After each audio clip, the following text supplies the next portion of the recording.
সামান্য হলুদ দিয়ে দিলাম।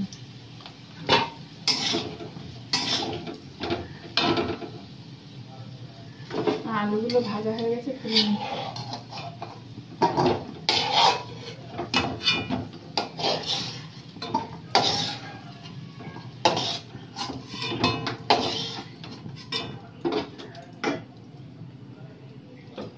আর ডিমগুলো ভেজে নেব। আর ডিমগুলো ভাজা হয়ে গেছে, তুলে নিচ্ছি।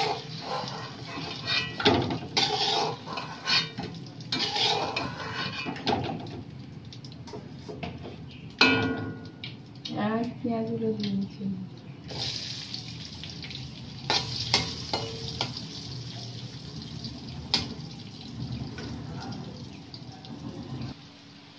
আদা রসুন জিরে বাটাই দিয়ে দিলাম।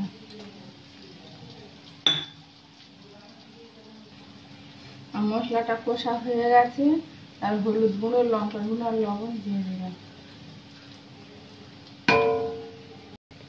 আর মশলাটা হয়ে গেছে, এবার আমি আলু ভাজাগুলো দিয়ে দিলাম।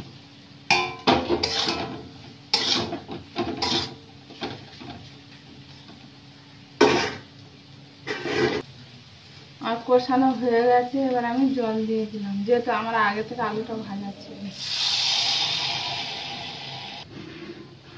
আর ফুটে উঠেছে, এবার আমি ডিমগুলো দিয়ে দিলাম।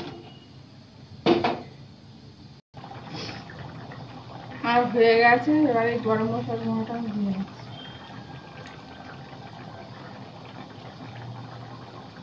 দিয়ে এবার আমি নামিয়ে নেবো, গ্যাস অফ করে দিলাম। বন্ধুরা দেখুন কত সুন্দর হয়েছে, আপনারা এইভাবে বানিয়ে খেয়ে দেখবেন, খুব সুন্দর হবে।